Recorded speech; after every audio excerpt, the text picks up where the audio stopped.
Thanks, Peg.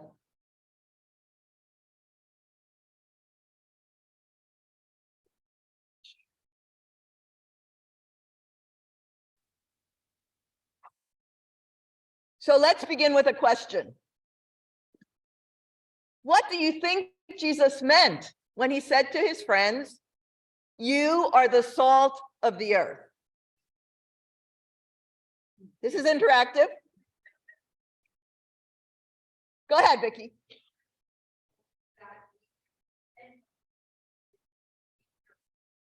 You're the people. It's true. We're the people. The flavor of life. Flavor. Okay. It's true.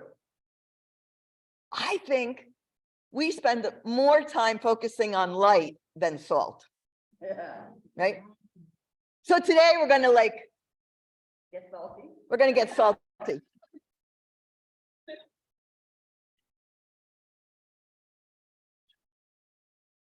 The late biblical anthropologist and scholar, Dr. John J. Pilch, believed that to comprehend Jesus's message, it was important to understand first century Mediterranean culture. So anybody here that was around in the first century? It feels like it, yes. Pilch's research on the salt sayings in the Gospels suggests that the phrase earth oven be substituted for earth. Even though you are the salt of the earth oven sounds a bit odd linguistically to us, doesn't it? Yeah. Stay with me for a moment. In Aramaic, the language that we believe Jesus spoke, the word for oven is the same as the word for earth. Who knew? So in first century Israel, neither wood nor charcoal were widely available. So to cook, Palestinians placed flat plates of salt on the bottom of their clay ovens to activate the fire. Salt had a catalytic-like effect on the fuel patties, which the girls and the women made. They were made from camel and donkey dung. Okay, so that when the salt in the patty and the salt in the oven came together, it caused them to burn. However, after a series of years, the salt plates in an earthen oven underwent a chemical reaction due to sustained heat and no longer effectively facilitated the fire. So I want to share with you next how Dr. John Pilch believed that Jesus meant the first paragraph of today's gospel. Jesus said, "You are the catalyst, salt, in the earth oven. But if the catalyst, salt, has lost its catalytic ability, saltiness, how shall its catalytic ability be restored?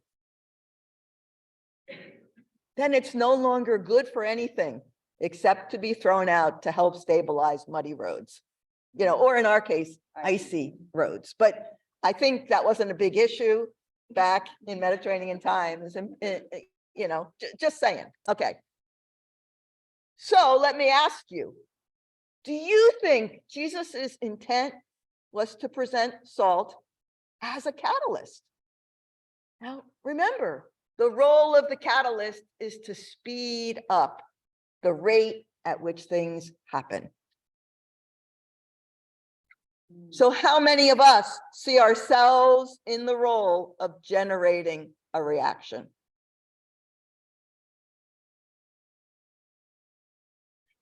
So I offer 4 salty catalyzing influences. It occurs to me long before their names were recognized. Each were individuals deeply focused on what they believed. The first is best known for refusing to vacate her seat on a bus in favor of a white passenger in the year I was born, 1955, in Montgomery, Alabama. Do we know who it is? Okay, that's right. Clearly, Rosa Parks is recognized as a catalyst for the civil rights movement. And she is known to have said, "You must never be fearful about what you are doing when it is right." And she also said, "I would like to be remembered as a person who wanted to be free, so other people would also be free." Okay, so our second person, also a woman, was one of 8 women in a class of 500 who graduated first in her class from Columbia Law School. Yet, no New York law firm would hire her. She spent her life overcoming barriers, pursuing justice, and advocating equality. In response to the question, what advice would you give your younger self? Anybody know who this is? Justice Ruth Bader Ginsburg said, "Always do something outside yourself. You are a member of a community. You are blessed with many gifts and talents. You should use your education and talent to help make things a little better for people who are not as fortunate as you." Wisdom from these people, right? So, all right, our third example is a lawyer. I'm going to tell you, 3 and 4 are guys. He's the author of Just Mercy and the founder and executive director of the Equal Justice Initiative, a nonprofit that provides legal representation to those who have been unfairly incarcerated. Brian Stevenson, right? So reflect with me on Brian Stevenson's words. Sometimes we're fractured by the choices we make.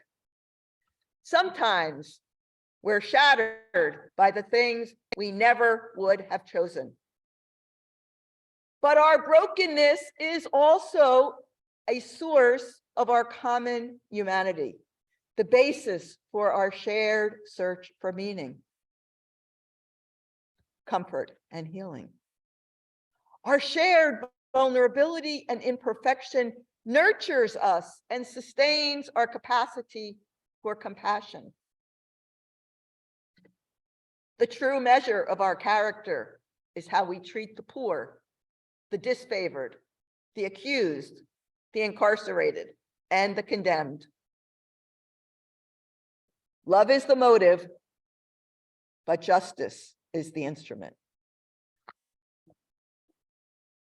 And my fourth example of a salty catalyst is American Cardinal Robert McElroy of San Diego, who was the lone American elevated to cardinal in a consistory on a hot, humid Saturday in Rome. It was incredibly hot and humid, standing in St. Peter's Square. This was 2 days before I was detained, also for hanging out in such close proximity to the Vatican. But Saturday, it was just a hot day as this happened. Cardinal McElroy recently wrote an article on radical inclusion for LGBT people, women, and others marginalized by our church. And it has generated quite a stir. Not afraid to speak clearly, McElroy observes, "In pastoral practice, we have placed sexual activity at the very center of our structures of exclusion from the Eucharist. This should change." He suggests that the church must embrace a Eucharistic theology that effectively invites all the baptized to the table, rather than a theology of Eucharistic coherence that multiplies barriers to the grace and gift of the Eucharist. I'm with him. Guess what?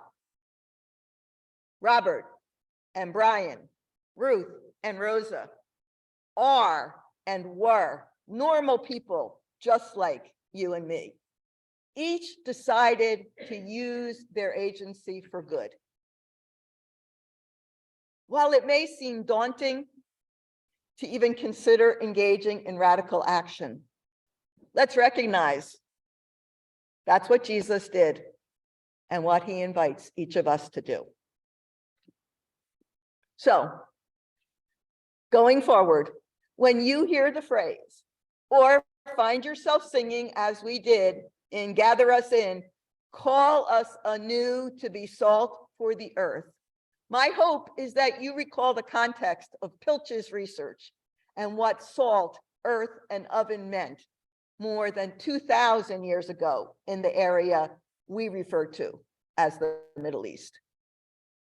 Find ways to ignite and sustain the fire in your hearts. My friends, keep being catalysts. Be energized to create positive impact. Continue to be generous and intentional about how you share your gifts with those in need in your corner of the world. God bless you all.